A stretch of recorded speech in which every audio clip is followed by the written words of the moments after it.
Paman, demi Allah, seandainya mereka lakukan itu sampai meletakkan matahari di tangan kananku dan bulan di tangan kiriku, agar aku meninggalkan kewajibanku ini, aku tidak akan meninggalkannya sampai Allah menunjukkannya, memenangkannya, atau aku yang hancur, aku yang binasa. Di situ Rasulullah SAW dalam riwayat ini mengira bahwa Abu Talib tidak akan lagi membackup. Kelihatan beliau sedih. Kemudian Abu Talib mengatakan, ponakanku, lanjutkan, aku akan terus membackupmu. Bismillahirrahmanirrahim. Assalamualaikum warahmatullahi wabarakatuh. Alhamdulillahirrabbilalamin. Wassalatu wassalamu ala sayyidil mursalin Nabiyyina wa habibina wa maulana Muhammadin wa ala alihi wa sahbihi ajma'in, amma ba'd. Muslimin muslimat, para pecinta sirah nabawiyah, sahabat sirah yang berbahagia dan dirahmati Allah Subhanahu wa taala dimanapun berada. Kita semua pasti tahu bahwa dakwah Rasulullah SAW dilakukan beliau berdasarkan perintah Allah. Para ahli sirah nabawiyah menyatakan bahwa permulaan dakwah itu dimulai dengan perintah dalam surah Al-Muddathir, ya ayyuhal muddathir qum fa'anzir. Wahai orang yang berselimut, bangkitlah dan sampaikanlah peringatan. Kemudian Rasulullah SAW memulai dakwah beliau dengan sebuah pendekatan yang terkenal dengan dakwah terbatas, dengan pendekatan privat kepada individu-individu tertentu yang memang berpotensi untuk menerima dakwah. Setelah 3 tahun kemudian Rasulullah SAW mengubah pendekatan dakwah, dan lagi-lagi tentu saja ada landasan yang menjadi pegangan dan pedoman Rasulullah SAW, yang yaitu perintah Allah, wa anzir ashiratakal aqrabin wakhfid janahaka liman ittaba'aka minal mu'minin. Sampaikanlah peringatan kepada kaum kerabatmu, ashirah. Jadi ubah pendekatanmu dari pendekatan privat menjadi terbuka, dan itu dimulai dengan orang-orang terdekat. Tentu ashirah di sini kerabat Rasulullah SAW pada dasarnya adalah Quraisy yang berada di Mekah. Yang menarik adalah begini, ketika kita membaca pelaksanaan dakwah sekaligus tentu saja pelaksanaan perintah Allah sebagaimana yang termaktub dalam ayat tadi, Rasulullah SAW melakukan aktivitas dakwah dengan kalkulasi-kalkulasi yang matang. Artinya tidak sporadis, tidak serampangan. Yang jelas kita harus memahami bahwa Rasulullah SAW itu sangat menguasai peta lapangan, medan yang menjadi garapan atau objek dakwah beliau. Nah, ini satu aspek yang harus menjadi pegangan kita semua, menjadi pijakan keteladanan kita, keteladanan yang kita ikuti, teladani dari Rasulullah SAW. Jadi Rasulullah SAW itu sangat menguasai peta lapangan dakwah yang akan beliau terjuni. Bagaimana kita bisa memahaminya? Gitu. Ketika Allah Subhanahu wa taala memberikan perintah kepada beliau agar mulai menyampaikan dakwah secara terbuka kepada kaum kerabat, gitu ya.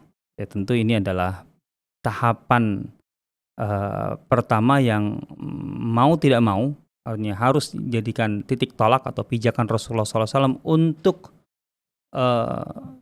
berdakwah lebih jauh, menyampaikan Islam kepada seluruh umat manusia, tentu dimulai dari terdekat. Namun dalam pelaksanaannya Rasulullah SAW sangat detail. Nah ini dia, ini yang saya katakan bahwa Rasul menguasai lapangan itu dengan sangat baik. Rasulullah SAW memulai dengan mengumpulkan keluarga terdekat. Tentu saja Bani Abdul Muttalib atau paling tinggi Bani Hashim. Nah, dan ternyata dalam pertemuan ini kemudian diikuti oleh Bani Muttalib. Ini menunjukkan titik temunya di Hashim, karena Hashim dan Muttalib itu kakak adik. Dan lebih kurang dua kelompok inilah yang memang dari sejak hari pertama Rasul berdakwah terbuka sampai nanti berikutnya itu yang begitu solid mendukung Rasulullah SAW atas nama atau berdasarkan prinsip kekeluargaan, bukan iman. Ini perlu dicatat. Kenapa saya katakan bukan atas dasar iman? Karena di titik ini bahkan sampai masa-masa berikutnya tidak banyak paman-paman Rasulullah SAW itu yang masuk Islam. Dari sekian paman-paman Rasulullah SAW, baik itu Bani Abdul Muttalib ataupun Bani Hashim secara umum, dan kemudian juga Bani Muttalib, yang masuk Islam itu kan sedikit. Hamzah itu paman Rasulullah SAW yang pertama kali masuk Islam. Itu pun di tahun ke-6 dari dakwah Rasulullah SAW. Berikutnya adalah Abbas. Dan Abbas memang sulit dipastikan tepatnya kapan mulai masuk Islam. Tapi yang zahir gitu ya, data yang mudah kita ambil, itu menjelang Fatu Mekah. Artinya setelah 20 tahun Rasulullah SAW berdakwah. Yang lainnya tidak ada catatan ada yang beriman di antara paman-paman Rasulullah SAW. Tentu saja paman Rasulullah banyak jumlahnya. Dalam riwayat Ibnu Ishaq dan juga lain-lain disebutkan bahwa yang menghadiri pertemuan perdana atas undangan Rasulullah SAW sebelum beliau berdakwah secara terbuka itu ada sekitar 40 dari paman-paman atau senior-senior dari Bani Hashim dan Bani Muttalib. Bayangkan dari 40 itu sejauh dakwah di periode Mekah yang masuk Islam atau bahkan sampai di Madinah nanti sekitar hanya 2 orang aja. Nah, jadi mereka itu mendukung Rasulullah SAW atas dasar prinsip kekeluargaan. Dan tentu saja fenomena ini difahami dengan baik oleh Rasulullah SAW.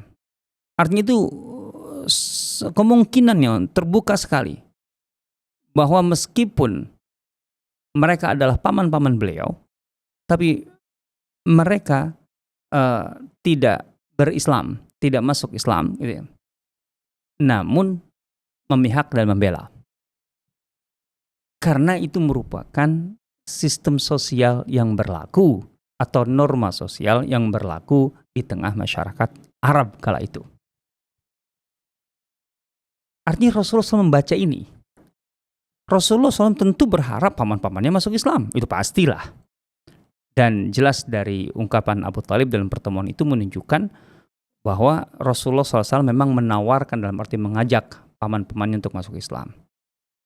Tapi Abu Talib dengan jelas mengatakan bahwa sulit bagiku untuk keluar dari keyakinan atau berbeda dari keyakinan Abdul Muttalib, dari meninggalkan keyakinan moyang atau leluhur. Tapi kalau masalah membelamu, nah ini kan norma sosial.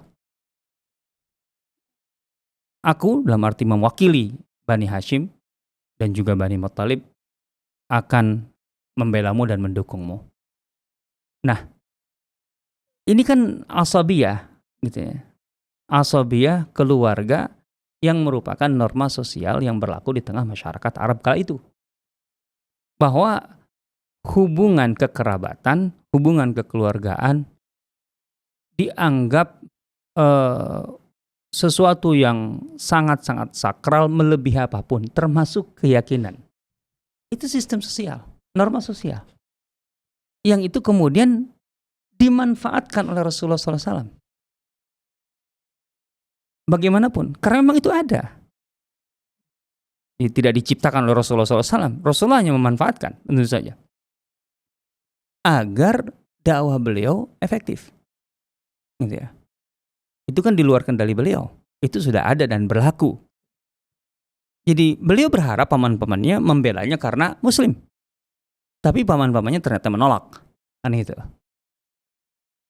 Sampai titik itu belum ada atau nggak ada yang masuk Islam. Hamzah yang pertama aja saya katakan tahun ke-6, artinya 3 tahun setelah itu. Nah, baru setelah pertemuan ini, artinya setelah memastikan bahwa keluarga sepenuhnya mendukung, walaupun tidak dikatakan 100%, karena kita tahu Abu Lahab sejak awal mengambil sikap yang berbeda, menyimpang dari keluarga. Bahkan bisa dikatakan ada satu sosok lain, yaitu Abu Sufyan ibn Harith bin Abdul Muttalib. Itu sepupu tapi senior, atau lebih kurang lah, kalau nggak sebaya, kalau nggak senior paling tidak sebaya. Itu juga menolak, dalam arti untuk bergabung menjadi pendukung atas nama keluarga. Setidaknya yang kita dapati ada 2 keluarga kerabat dekat gitu, yang memang keluar dari keputusan keluarga untuk membela Rasul. Tapi kan kecil. Artinya mayoritas mutlaknya sepenuhnya mendukung Rasulullah SAW, berarti membackup Rasulullah SAW atas nama keluarga, bukan berdasarkan iman. Nah, dari pertemuan inilah Rasulullah SAW masuk ke ruang yang lebih besar, mengumpulkan tokoh-tokoh perwakilan dari setiap Bani Quraisy gitu ya, di Sofa. Itu pertemuan yang sangat terkenal, pertemuan perdana Rasulullah SAW ketika mengumumkan dakwahnya di atas bukit Sofa. Ya Bani Fihr, wahai keturunan Fihr, berarti Quraisy. Ya Bani Adi bin Ka'ab, ya Bani Fulan, ya Bani Fulan, ya Bani Fulan. Rasulullah SAW menyebut Bani per Bani. Gitu. Nah, berarti mengundang mereka gitu, untuk mendengarkan deklarasi ya, kerasulan beliau sekaligus permulaan dakwah terbuka kepada semua orang. Nah, jadi yang menarik adalah Rasulullah SAW memulai dakwah terbuka itu memang berdasarkan perintah Allah. Tapi kan perintah ini tidak detail sampai ke teknis. Teknisnya oleh Rasulullah SAW menunjukkan bahwa beliau sangat menguasai peta permasalahan. Bagaimana beliau bisa menjalankan dakwah secara efektif. Dan tentu saja beliau tahu dalam arti resiko dari dakwah itu kan selain penerimaan ada penolakan. Dan kemungkinan besar ketika beliau memanggil bani-bani tadi dengan perwakilan tokoh-tokohnya, mereka akan menolak. Itulah. Nah, dan betul mereka semua menolak. Tapi ketika mereka menolak, kan pertanyaannya, reaksi seperti apa yang akan ditunjukkan oleh tokoh-tokoh Quraisy yang pada umumnya lebih senior dari Rasulullah SAW secara usia. Rasulullah kan waktu itu kurang lebih baru 43 tahun. Lebih senior dari segi usia, lebih kuat pengaruhnya di tengah masyarakat, ya karena faktor senioritas dan faktor kekayaan. Lebih kaya. Kekayaan menjadi sangat penting dalam menentukan hubungan atau cara berinteraksi masyarakat pada masa itu. Karena kekayaan itu tidak bisa dipisahkan ya, dengan masalah kehormatan. Seorang terhormat itu harus kaya. Orang kaya itu karena kekayaannya pasti dihormati.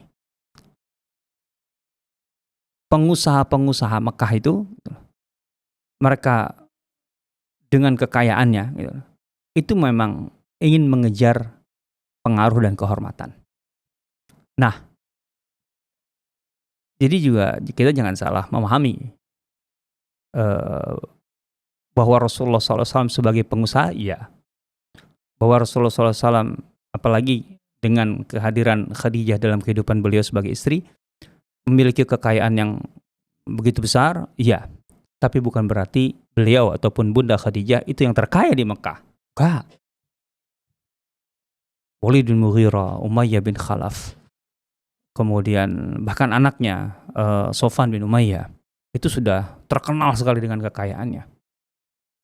Ibnu Manzur dalam kitabnya mengatakan ada ungkapan yang terkenal yang melekat sekali dengan Umayyah bin Khalaf dan juga Sofwan bin Umayyah anaknya. Kana qantara fil jahiliyah. Ketika menjelaskan kata kintar dalam lisanul Arab, Ibnu Manzur mengatakan itu digunakan sebagai ujaran yang sangat terkenal gitu. Ketika mengangkat sosok Umayyah bin Khalaf dan anaknya Sofwan. Kana qantara fil jahiliyah. Inti dari qantara, kintar gitu. Itu adalah katakanlah timbangan ataupun ukuran yang tidak terhingga, saking banyaknya gitu loh. Tidak terhingga.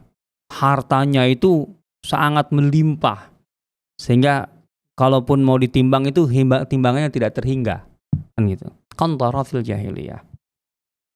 Walid bin Mughirah tadi ayahnya Khalid bin Walid sampai disebutkan dalam Al-Qur'an gitu. Wa ja'alna lahu malan mamduda. Kekayaannya membentang, bukan sekedar menumpuk tapi membentang. Dan Ibnu Abbas menjelaskan bahwa asetnya aja, propertinya itu banyak sekali di antara Mekah Mekah Taif itu banyak milik Walid bin Mughirah. Tanah, kebun, kemudian ternak di dalamnya, budak-budaknya sekaligus. Ada Abu Uhayhah, paman Utsman bin Affan, juga sangat terkenal sekali. Belum lagi yang lain-lain yang tidak mungkin disebut satu persatu, tapi intinya banyak yang lebih kaya dari Rasulullah SAW. Lebih senior, lebih berpengaruh, dan lebih kaya. Dan itu menjadi tantangan tersendiri bagi Rasulullah SAW untuk berdakwah. Artinya potensi penolakan itu sangat besar. Karena beliau berhadapan dengan mereka-mereka ini. Dan beliau tahu itu.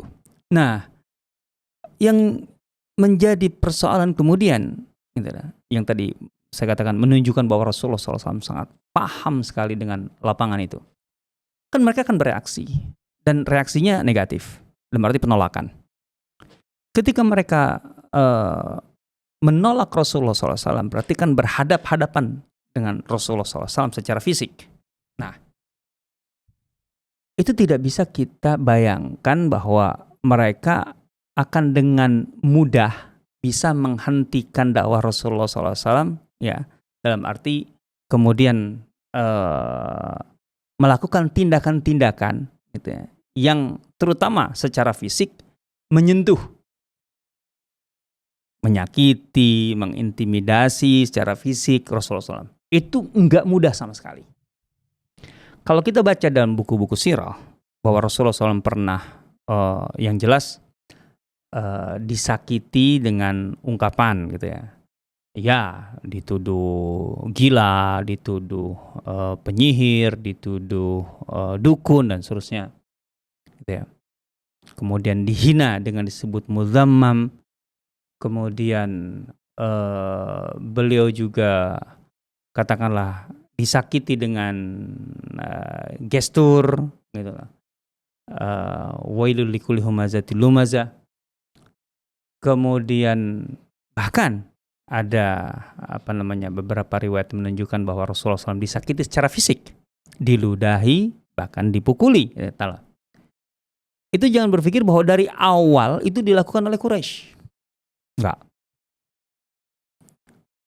Setidaknya itu di tahapan kesekian. Artinya Quraisy melakukan beberapa tindakan-tindakan yang sifatnya soft lebih dulu gitu ya. Sebelum kemudian meningkat ke tindakan-tindakan yang sifatnya intimidatif tadi, baik itu non fisik ataupun fisik. Jadi nggak langsung, nggak semudah itu. Rasulullah SAW di satu sisi punya kekuatan karisma sebagai pribadi, itu jelas bahwa beliau itu dikenal sebagai as-sadiq al-amin, Itu diakui oleh semua tokoh Quraisy. Kemudian Rasulullah SAW punya reputasi sebagai orang yang sangat peduli terhadap segala permasalahan yang berkembang di tengah masyarakat, artinya isu-isu sosial. Dan itu tentu pun menempatkan beliau menjadi orang yang disegani gitu oleh semua orang. Iya, gitu ya. Oke, gitu. Itu iya di satu sisi. Tapi jangan lupakan satu sisi yang lain. Apa itu? Dukungan keluarga. Artinya norma sosial saat itu, kembali ke permasalahan ini, itu menghalangi Quraisy untuk bertindak seenaknya kepada Rasulullah SAW. Apalagi di tahap awal ini. Artinya apa? Di tahap awal, ketika Quraisy tentu saja masih bingung menentukan tindakan yang akan mereka ambil terhadap Rasulullah SAW itu harus bagaimana? Karena itu menjadi perdebatan di antara mereka. Saya katakan yang tadi yang tindakan-tindakan intimidatif sifatnya, itu aja dilakukan oleh segelintir orang. Gak semua orang bisa mengintimidasi dalam arti bisa lepas mengintimidasi. Enggak setiap orang Quraisy yang musyrik, orang musyrik Quraisy itu mengintimidasi Rasulullah. Enggak. Ada rasa jerih gitu dalam diri mereka. Jangankan orang-orang biasa, tokoh-tokoh Quraisy saja itu pecah antara yang begitu lepas mengintimidasi dan yang menahan. Jangan gitulah gitu. Jadi sebenarnya di antara mereka sendiri ada tarik ulur gitu loh. Nah, ini yang harus kita pahami gitu. Itu karena faktor pribadi, apalagi ketika kita menimbang tadi norma sosial itu. Tokoh-tokoh Quraisy itu tidak mungkin berani untuk melakukan tindakan-tindakan yang sifatnya merugikan, apalagi menyakiti lah secara umum, apalagi membahayakan keselamatan Rasulullah SAW tanpa menimbang konsekuensi sosial, resiko-resiko sosial, konflik sosial yang akan terjadi, konflik horizontal tentu saja. Bagaimana itu terjadi? Dalam norma masyarakat jahiliyah, saya katakan tadi bahwa hubungan kekeluargaan itu dianggap lebih sakral ketimbang apapun. Jadi selama seseorang itu adalah keluargaku, gitu ya, kalau kamu sentuh sebagai orang luar, itu artinya kamu menodai, mencederai kehormatanku. Dalam arti kehormatan kami sebagai keluarganya. Maka pasti dibela. Ada ujaran yang sangat terkenal di tengah masyarakat jahiliyah, gitu ya. Ini norma atau nilai jahiliyah. La yas'aluna akhahum hina yandubuhum finna ibati ala ma qala burhana. Jadi ketika seseorang itu berteriak memanggil keluarganya, maksudnya memanggil dalam arti minta bantuan, keluarganya itu la yas'aluna akhahum, tidak akan bertanya kepada keluarganya atau anggota keluarganya berteriak itu. Dalam arti ada apa? Masalahnya apa? Bagaimana awal kejadiannya? Siapa yang salah? Nggak akan ditanya. Nggak penting itu semua. Selama yang berteriak itu adalah anggota keluarga mereka, saudara mereka, sedarah.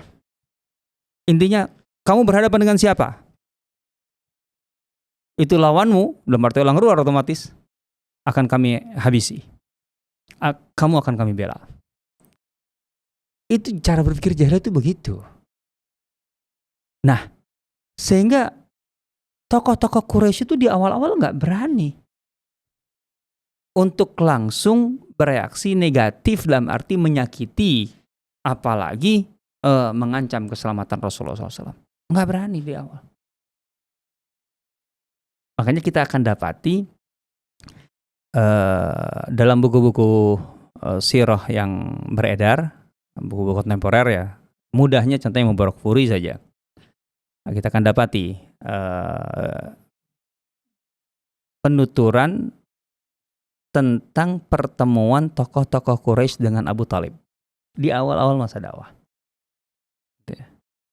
Di buku Ibnu Sayyidin Nas, Uyunul Asar, dirangkai dengan sangat ringkas. Ada 3 pertemuan gitu ya, tokoh-tokoh Quraisy dengan Abu Talib. Tuh lihat. Jadi masalahnya sebenarnya antara mereka dengan Rasulullah SAW. Tapi mereka harus melalui Abu Talib. Karena dasar itu. Dan kemudian 3 pertemuan ini menunjukkan adanya eskalasi. Gitu. Artinya dimulai dari yang sangat soft sekali sampai kemudian nadanya mengultimatum gitu, mengancam, sampai kemudian mereka membawa opsi yang mereka anggap itu sebagai solusi tapi dengan nada mengancam yang lebih keras. Dan mereka menyatakan targetnya, maksudnya secara jelas. Tapi itu 3 kali dan bertahap sifatnya. Tahapan pertama disebut mereka menemui Abu Talib dan ya mulai dengan memukadimah lah, membangun wacana gitu ya. Yang intinya gitu. Abu Talib, kan engkau itu sama dengan kami. Artinya sama-sama musyrik. Intinya kan itu. Sama-sama musyrik. Apa yang selama ini engkau yang dilakukan oleh keponakanmu itu? Kan engkau paham betul. Gitu. Ya, di antaranya gitu ya. Mereka mengatakan begini. Inna ibna akhika qad sabba alihatana. Tuhan-Tuhan kita, kamu juga kan maksudnya, sama. Itu dia hina gitu nah. Wa abadinana, juga mencela keyakinan kita. Wa saffaha ahlamana, gitu ya. Dan menganggap kita ini orang-orang bodoh lah gitulah. Dalam arti ya intinya kan berhala disembah kan gitu, enggak kebayang gitu. Wa dhallala aba'ana, dan menyesatkan moyang kita semua. Bahwa nah ini pakai pendekatan jahiliyah kan. Kan itu kehormatan moyang itu. Itu disesatkan gitu. Maka apa yang kami minta? Coba lihat. Imma anta kuffahu anna. Kami mintalah. Ayolah, engkau sendiri yang langsung bertindak, hentikan keponakanmu. Nah, kalau engkau tidak melakukannya, dan selama ini kan memang Abu Talib dinilai tidak melakukannya, membiarkan, mendukung berarti. Wa imma an tukhalliya bainana wa bainah. Nah, kan kelihatan sekali di sini. Atau kalau memang engkau tidak mau menghentikan keponakanmu, engkau izinkan kami, biarkan kami yang berurusan dengannya. Tuh lihat, menunjukkan memang ada pembatas. Mereka tahu ada norma sosial yang mereka yakini gitu. Tidak bisa bersentuhan langsung dengan seseorang tanpa kemudian menimbang backupnya keluarganya. Dan mereka tahu kuncinya di Bani Hashim adalah Abu Talib, maka datang ke Abu Talib, gitu ya. Fa innaka ala misli ma nahnu alaihi min khilafihi.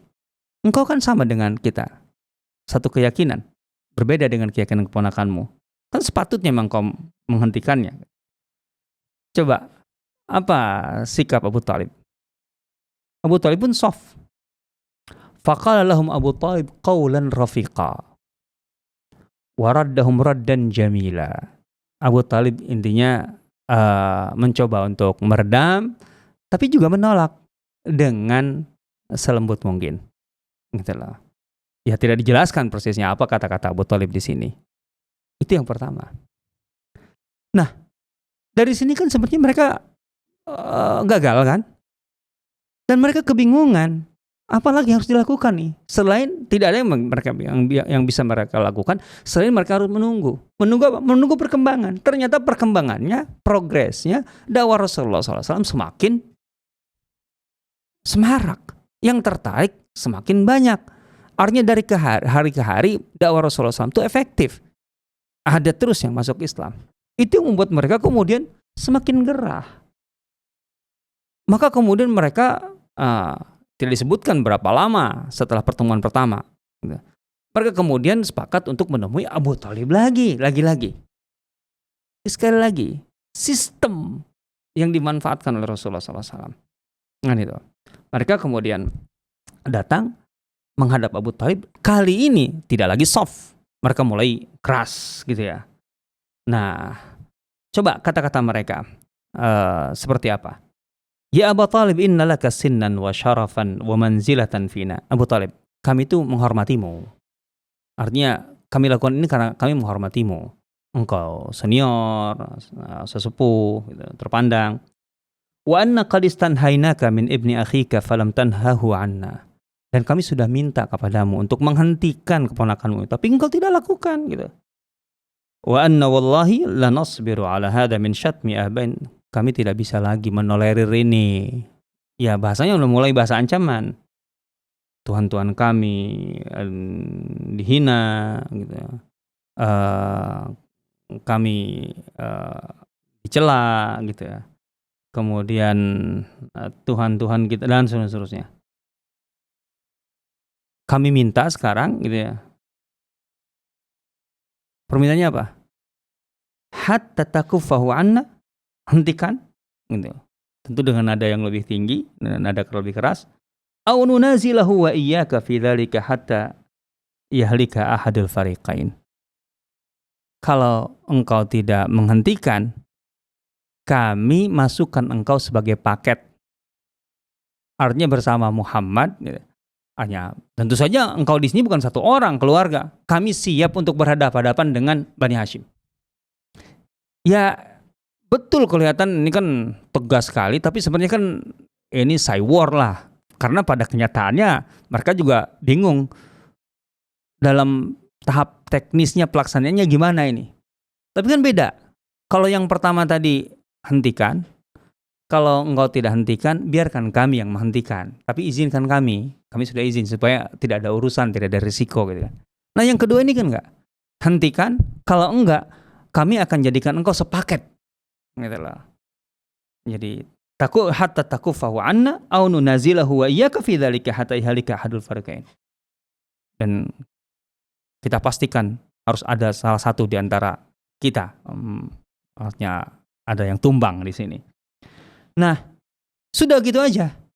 Enggak menunggu respon Abu Talib. Nah, Abu Talib kan di situ kemudian memanggil Rasulullah. Ini bahaya nih. Ponakanku ini bahaya. Kaummu bilang gini. Di situ yang terkenal kan Rasulullah mengatakan, wallahi ya am, paman demi Allah, seandainya yang mereka lakukan itu sampai meletakkan matahari di tangan kananku dan bulan di tangan kiriku, agar aku meninggalkan tugasku ini, kewajibanku ini, aku tidak akan meninggalkannya sampai Allah menunjukkannya, memenangkannya, gitu. Atau aku yang hancur, aku yang binasa. Nah, di situ Rasulullah SAW dalam riwayat ini mengira bahwa Abu Talib tidak akan lagi membackup, gitu ya. Dan kelihatan beliau sedih. Kemudian Abu Talib mengatakan, ponakanku, lanjutkan. Aku akan terus membackupmu. Kan gitu intinya. Nah, lagi-lagi ternyata ini memang cywar. Quraisy bingung juga ketika Abu Talib ternyata tidak memenuhi permintaan atau kemauan mereka. Rasulullah SAW terus aktif. Di tengah keaktivitas Rasulullah SAW itu Quraisy membingung. Tuh lihat. Jadi Quraisy itu selalu melangkah mundur. Pada kenyataannya mereka juga bingung bagaimana berhadapan dengan Abu Talib dalam arti Bani Hashim sepaket dalam arti mau berhadapan. Ini baru mereka lakukan nanti pas pemboikotan kan. Artinya setelah 3 tahun, lama itu. Nah, mereka pada akhirnya atau berikutnya datang lagi kepada Abu Talib dengan satu opsi yang menurut mereka ini paling mungkin untuk diterima, gitulah. Mereka melihat bahwa dukungan Abu Talib terhadap keponakan itu ya bukan semata-mata karena itu keluarga, tapi karena memang Rasulullah itu teramat istimewa, gitu ya. Makanya mereka mencari anak muda yang menurut mereka bisa ditawarkan kepada Abu Talib untuk diadopsi sebagai anak. Siapa itu? Umar bin Walid, anak Walid bin Mughirah, saudara Khalid bin Walid. Bukan orang sembarangan. Mereka berkata apa gitu? Ya Abu Talib, hadza Umar bin Walid.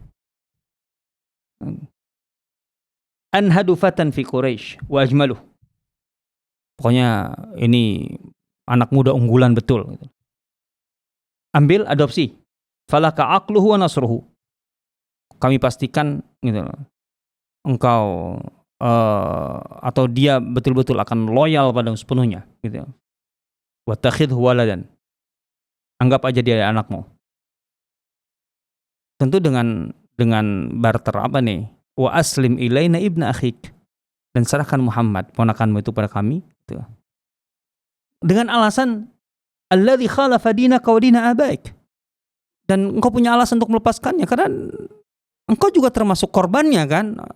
Artinya keyakinanmu, keyakinan moyangmu itu sama-sama dihabisi gitu loh oleh dia. Wa farraqa jama'ata qaumik. Dan dia memecah belah kesatuan kita gitu. Wa saffaha ahlamahum, agar kemudian kami menyelesaikannya, fanaqtulahu, kami bunuh dia. Abu Thalib ya pada dasarnya karena memang tentu saja bagi mereka itu adalah solusi terbaik yang mereka miliki. Tapi terbaiknya aja kita aja sekarang dengan norma kita itu sulit untuk menerima kan. Artinya untuk sekedar bisa masuk logika aja udah nggak make sense lah. Benefit apa yang didapatkan oleh seseorang dengan mengurus anak orang lain sementara anaknya sendiri diserahkan untuk dibunuh? Apalagi dalam norma masa itu. Artinya Quraisy itu kebingungan sebenarnya. Kaum musyrik itu kebingungan mengambil langkah yang tepat untuk menghadapi Rasulullah SAW. Ini 3 pertemuan itu kan bertahap, dalam arti tidak dalam waktu yang berdekatan. Tidak dalam waktu yang berdekatan. Mereka dengan 3 pertemuan dalam sekian lama waktu itu, dengan sekian durasi itu, Rasulullah SAW dakwahnya terus berjalan. Dan itu beliau bisa lakukan gitu, karena beliau tadi di awal menguasai peta persoalan, peta lapangan, sehingga bisa menggunakan instrumen-instrumen yang tersedia agar bisa mendukung efektivitas dakwah beliau. Itu salah satu kekhasan Rasulullah SAW yang seharusnya menjadi teladan bagi kita semua. Para pecinta sirah nabawiyah yang berbahagia dari mati Allah Subhanahu wa taala, mudah-mudahan ada manfaat yang bisa kita ambil dari sekelumit peristiwa ini, dan silahkan dirujuk buku sirah untuk membaca lebih detail tentang bagian-bagian yang saya sebutkan tadi. Allah ta'ala alam. Assalamualaikum warahmatullahi wabarakatuh.